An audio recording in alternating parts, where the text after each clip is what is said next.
Olá pessoal, sejam bem-vindos. Hoje nós continuamos a nossa série de mensagens intitulada Viva Bem, a sabedoria divina para esse novo tempo, para esse novo normal. E nós temos refletido naquilo que o livro de Provérbios nos ensina e procurado fazer algumas aplicações disso para o nosso dia a dia. Eu quero relembrar aqui que nós já falamos sobre a busca pela sabedoria, o controle da ira, como vencer o medo, e nós vamos falar hoje sobre como nós podemos renovar a nossa confiança. Eu acredito que todos nós temos experimentado uma dificuldade em confiar, em ter esperança, talvez, naquilo que é dito, naquilo que nós ouvimos na televisão, até porque todos os dias surgem novas teorias, novas explicações, e isso nos coloca numa instabilidade.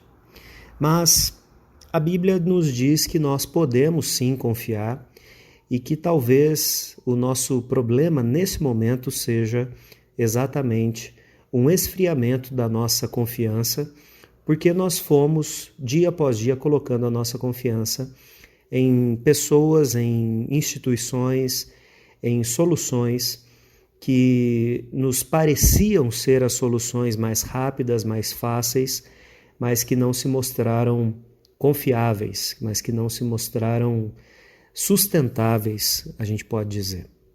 Então eu quero chamar a sua atenção para o início da nossa reflexão, para Provérbios capítulo 28, e nós faremos a leitura nesse momento apenas do verso 26.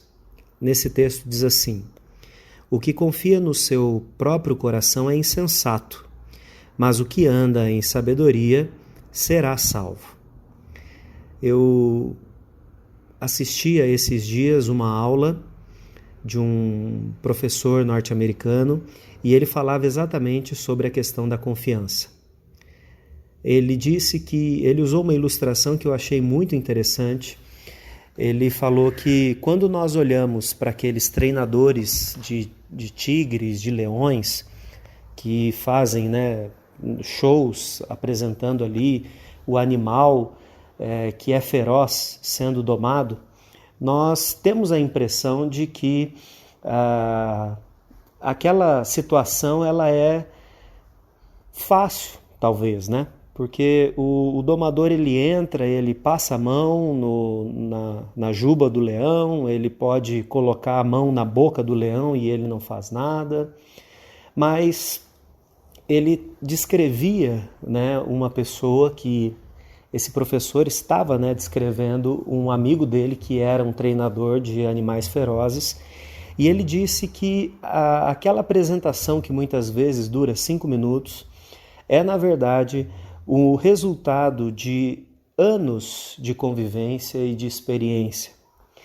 E ele descreveu que o início do contato com esses animais ferozes, ele acontece mais ou menos da seguinte forma. Primeiro que o animal ele está dentro de uma jaula. Isso já deixa o animal numa condição mais reativa. Então qualquer atitude brusca que o domador tente fazer, o animal vai atacá-lo.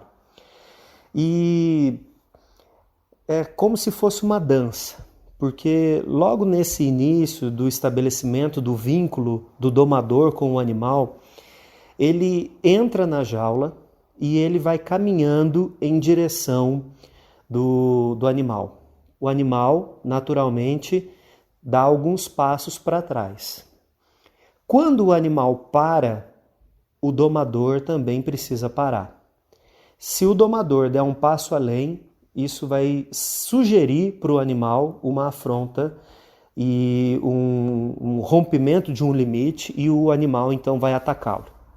Mas se naquele momento que o animal parou, e é como se ele dissesse aqui, nessa distância eu permaneço aqui confortável, e o domador entender isso e ele também parar ali, um vínculo de confiança começa a ser construído, e esse vínculo, ao ser construído, vai gerar até a possibilidade posterior do domador passar a mão no animal sem ser atacado, alimentar sem ser atacado, né? Eu achei muito interessante essa ilustração porque ela estabelece que a confiança, ela não é o se jogar necessariamente, o se lançar sem reservas, sem avaliação, sem racionalidade, sem tomar conteúdo, ter consciência dos conteúdos que estão envolvidos. E muitas vezes, quando a gente fala de confiança, na verdade a gente está falando mais sobre uma insensatez do que necessariamente confiança. O que seria insensatez? Seria você se colocar em uma situação que vai produzir risco e você não avalia esses riscos, você não considera se essas coisas seriam ou não prejudiciais para você. Eu penso que no tempo que nós já vivemos antes da pandemia, nós fomos nos lançando em várias condições, nós fomos agindo, falando que era confiança, mas na verdade era insensatez, em situações, em compromissos que nos colocaram em risco, porque não era confiança, era insensatez. Havia uma espécie de confiança cega na ciência, por exemplo, e essa confiança ela era tão cega que muitas pessoas achavam que as maiores doenças seriam curadas ainda nessa década e nós não teríamos mais problemas com doenças, que qualquer tipo de vacina, de antídoto seria criado rapidamente. E o que essa pandemia nos mostrou é que nós não estamos preparados para isso, e eu não quero dizer com isso que nós devemos desconsiderar a ciência, pelo contrário, a minha perspectiva e a perspectiva de muitos homens crentes é de que a ciência ela é um instrumento de sabedoria nas mãos do ser humano, e o próprio Deus dá sabedoria para os seres humanos, para que eles utilizem a química, a física, a biologia e assim por diante, para melhorar a qualidade de vida dos seres humanos. Eu não acredito que é o diabo quem traga fórmulas de remédios para que a gente possa curar uma gripe, ser vacinado contra a Covid ou qualquer outra coisa. Havia uma segunda confiança que era eu vou chamar assim, messias políticos, pessoas que se lançavam na carreira política, falavam o que muita gente gostava de ouvir e que essas pessoas seriam a resolução dos nossos problemas. Vira e mexe nós temos pessoas surgindo nesse sentido e cada vez que um surge nós temos mais ou maiores frustrações. Isso porque todas as vezes que nós colocamos a nossa confiança cegamente em um partido político, em uma visão filosófica, nós certamente iremos nos frustrar. Por outro lado, não sei se você se frustrou, mas eu me frustro com isso, é que a igreja, e eu falo aqui da igreja cristã porque sou pastor e posso, estou falando do meu time nesse caso, a igreja também teve muita dificuldade em se posicionar em tudo que nós vivemos até aqui, e isso, de certa forma, gera também uma falta de confiança, uma insegurança nos próximos passos que nós daremos. Dando essa introdução, eu quero dizer que nós podemos, pelo que o livro de Provérbios diz, confiar. E confiar de uma maneira que nós podemos, de certa forma, descansar o nosso coração. Nós podemos deitar a nossa cabeça no travesseiro sem medo e sem problemas, sem reservas. Como que nós podemos fazer isso?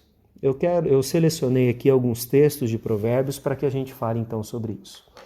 O primeiro deles foi o que nós lemos, o Provérbios 28, 26, quando ele diz: o que confia no seu próprio coração é insensato, mas o que anda em sabedoria será salvo. O primeiro contraste que nós temos, então, irmãos, no livro de Provérbios é com relação a confiar no próprio coração. Isso significa confiar na própria intuição, na própria sabedoria, no próprio discernimento, na própria intuição, na própria capacidade de resolver problemas. e o contraste aqui é feito com o aspecto de andar em sabedoria. Eu gosto muito dessa expressão no livro de Provérbios, quando fala sobre andar, quando fala sobre caminhar. E a ideia que nós temos aqui nesse andar é uma jornada. Nós não estamos falando de um passeio, nós não estamos falando de uma saidinha de casa. A ideia de andar em sabedoria é a de permanecer longamente em um caminho que é maior do que a nossa própria condição de obtenção de conhecimento. O que Provérbios está dizendo não é que uma pessoa de 100 anos, de 120 anos, ela teria todas as respostas para as questões que são levantadas, mas o que está se falando aqui sobre andar em sabedoria é a ideia de se ter um companheiro, de buscar um companheiro, de buscar alguém que pode nos aconselhar, nos direcionar. E é claro que aqui nós estamos falando da sabedoria divina, então nós estamos falando sobre ter o conselheiro, o com letra maiúscula, né? Conselheiro ao nosso lado para que ele nos oriente. Então, no tempo em que nós sofremos esse choque de confiança, nós temos a tendência a nos fechar e a buscar simplesmente soluções da nossa própria cabeça. Essa é uma tentativa também, mas ela é uma tentativa que corre risco também, né? Você deve conhecer gente que nessa época agora da pandemia não vai tomar vacina porque a pessoa acredita fielmente que essa é a melhor coisa a se fazer. Por outro lado, nós temos outros que defendem a ciência, tudo isso de uma forma cega. Então, confiar no próprio coração não é o ideal. Por quê? Porque o nosso coração ele é enganoso, porque o nosso coração ele pode, como diz aqui no versículo 26, ser insensato. Ou seja, ele pode, e certamente ele não vai cumprir todos os pré-requisitos que são necessários para que a nossa vida seja boa. Então aqui tem uma primeira resposta. O porquê que a nossa confiança muitas vezes ela está abalada? Ela está abalada porque existem pessoas acima de nós, e talvez nós também, confiando na nossa própria condição de resolver tudo isso. Nós não vamos. E cada dia que passa, eu acredito que isso fica mais claro para nós. Isso pode gerar em nós um tremendo desespero. Ou pode ser que ao perceber que nós não temos condições de resolver tudo isso sozinhos, nós vamos buscar essa sabedoria que vem do alto. Essa sabedoria que vem de alguém que tem um conhecimento mais amplo do que o nosso conhecimento. Eu quero chamar a sua atenção também para uma segunda lição, um segundo contraste que nós temos aqui em Provérbios, lá no capítulo 16, especialmente observando aí o versículo 20, quando diz assim: o que atenta para o ensino acha o bem, e o que confia no Senhor, esse é feliz. Aqui o contraste que nós temos não aparece evidentemente no texto, mas tem uma ação positiva aqui, e a ação positiva é atentar para o ensino, e com isso encontrar o bem, com isso confiar no Senhor e com isso ser feliz. O que seria então o oposto de atentar para o bem? É exatamente desprezar os conhecimentos, desprezar o ensino, achar que nós não precisamos olhar para tudo isso que acontece e aprender algo a mais. Ou então, que todas essas situações que nós vivemos hoje não são situações que nos ensinam. E eu também faço coro com essas pessoas, aqui não é uma acusação, mas todos nós queremos que isso acabe logo, que isso passe o mais rápido possível, que nós possamos, de certa forma, voltar a um normal na vida que nós achamos, sair de casa, não ter que usar máscara, poder reunir pessoas. Todos nós queremos isso. Mas eu penso, e eu tenho dito isso desde o início da pandemia, que nós estamos com essa pressa de resolver as coisas, nós acabamos perdendo a chance de aprender lições preciosas.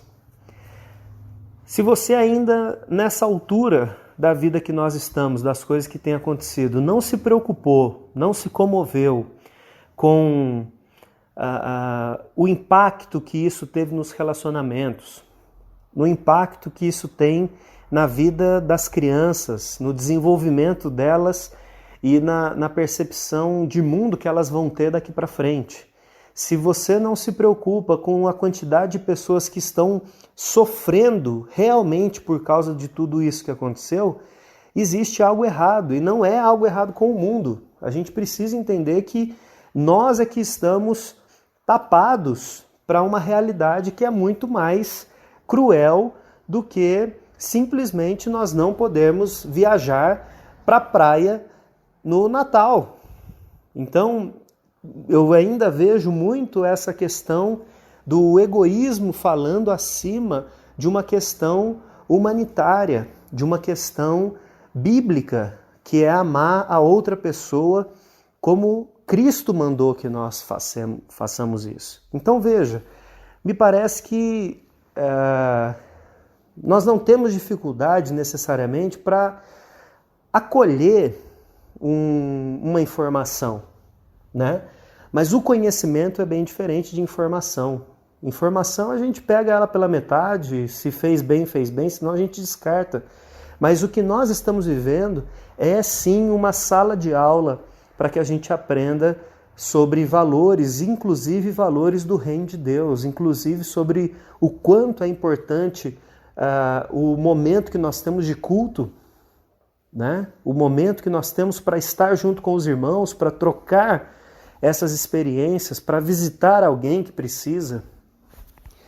Eu penso que é fácil, de certa forma, a gente gostar de adquirir informações, de fazer uma pesquisa, comprar um livro, assistir um vídeo no YouTube, mas se nós estamos desprezando essa experiência que vivemos hoje para nos tornarmos sábios, para buscar a sabedoria do Senhor, para perguntar para Ele o que Ele quer de nós como igreja neste momento histórico que nós estamos vivendo, nós estamos jogando fora não é nem uma pós-graduação, é um doutorado de vida.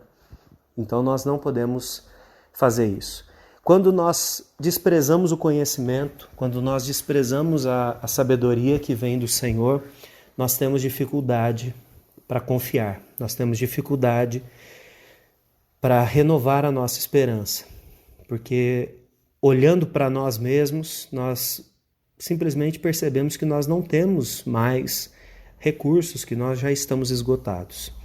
Então, nós precisamos aprender, nós precisamos abrir os nossos olhos para aquilo que o Senhor está nos ensinando nesse momento da nossa vida. Eu ainda chamo a sua atenção para mais um texto, que é Provérbios 11, no versículo 28, quando ele diz assim: quem confia nas suas riquezas cairá, mas os justos reverdecerão como a folhagem. Aqui talvez a gente já tenha até um mal-estar, né, quando lê um texto assim, porque vai falar sobre não ter dinheiro, né? Já vai falar de novo que a gente tem que ser pobre, que a gente tem que repartir as coisas, e não é bem isso que o texto está dizendo. O que o texto está dizendo é que o problema é quando nós confiamos em um recurso que nós temos. E talvez o seu recurso não seja o dinheiro, talvez seja a posição privilegiada que você ocupa, talvez possa ser as pessoas que você conhece, talvez tantas coisas podem se tornar instrumento para que nós confiemos mais nessas coisas do que em Deus. Eu acho muito interessante o contraste que é feito aqui, porque diz que os justos, eles reverdecerão, ou seja, eles estavam ali meio acinzentados, né? Meio aquela plantinha que parece que está morrendo, mas ela vai renascer. Ela vai ter ali uma folhagem nova, uma vitalidade nova, né? Enquanto isso, as pessoas que estão confiando em na sua riqueza, no seu poder, na sua condição, essas pessoas elas podem secar até não ter mais de onde tirar nada. Então veja que o que esse versículo de Provérbios está nos dizendo é que enquanto nós confiarmos apenas em soluções momentâneas, em soluções que surgem todos os dias, que nós continuaremos murchando. Eu não sei se aconteceu isso com você, mas comigo aconteceu. Essa semana nós tivemos a informação aí de que muitas pessoas foram vacinadas com um lote de vacinas vencido. A primeira coisa que a gente faz é ir lá olhar no caderninho, né? naquele folhetinho que nós recebemos da vacina. Porque simplesmente a sua esperança nessas coisas ela vai e vem. Então você ficou sem esperança porque ia demorar para chegar a tomar a vacina. Aí você tomou a vacina e agora você tem dúvida que a vacina seja eficaz. Então perceba que quanto mais a nossa confiança é nessas coisas, e o que eu estou dizendo aqui não é que a gente deve desprezar as instruções sanitárias aí, né? Usar máscara, lavar as mãos, isso tudo é uma coisa que já deveria ser um padrão para nós há muito tempo, não só por causa do Covid, né? Mas eu penso que quando nós colocamos o nosso coração nessa confiança, agora eu estou bem porque eu fui vacinado, eu não vou mais correr o risco disso. E aí você tem uma mensagem na televisão dizendo que você pode ter sido vacinado, mas que a sua vacina não vale muita coisa, você volta para o desespero. Então, nós temos 3 situações aqui, de muitas que nós poderíamos citar aqui no livro de Provérbios, que nos indicam 3 coisas que nós precisamos fazer ou deixar de fazer para que a nossa confiança seja renovada. A primeira delas é, de uma forma muito clara, nós devemos duvidar do nosso próprio coração. E quando eu digo isso, eu digo na perspectiva do que nós já conversamos hoje, lá do capítulo 28, 26. Uma segunda lição que a gente não pode deixar passar é que nós precisamos aprender com os eventos que estão à nossa volta, que estão dentro da nossa casa, que estão nos cercando cada dia mais. Se você não tem aprendido algo de Deus no tempo que nós estamos vivendo, você tem perdido uma grande oportunidade. E por fim, nós precisamos aprender, para renovar nossa confiança, de que nós não devemos confiar em coisas, sejam elas riqueza, sejam elas influência, mas nós precisamos aprender a confiar em uma pessoa. E essa pessoa tem nome, essa pessoa tem endereço, e essa pessoa é a que tem maior interesse nas nossas vidas, porque deu a sua própria vida em nosso favor. É claro que eu estou falando do nosso Senhor Jesus Cristo. Então, irmãos e irmãs, se você tem passado uma crise de confiança nos últimos meses, no último ano a gente pode dizer, eu quero dizer para você que de fato, se nós estamos olhando para as circunstâncias, nós ficaremos de fato abatidos. Mas a sabedoria bíblica diz que nós temos uma outra opção, e essa outra opção não falha, essa outra opção não corre o risco de nos decepcionar. Então, corra para os braços do nosso Deus, faça um esforço para que a sua vida de oração se mantenha constante nesse tempo de isolamento. Às vezes nós tínhamos a desculpa que nos faltava tempo para ter uma vida de oração, então talvez agora o tempo chegou. Então aproveite essas situações, isso que tem tocado o nosso coração de uma forma tão profunda, para que a sua vida seja renovada em uma esperança, não em coisas, mas uma esperança naquele que de fato garante tudo o que disse para nós até aqui. Que Deus possa te abençoar, que você possa ter o coração preenchido por paz, pela presença do Santo Espírito, nesse tempo que você ouve a mensagem, e que Deus abençoe você. Até a próxima.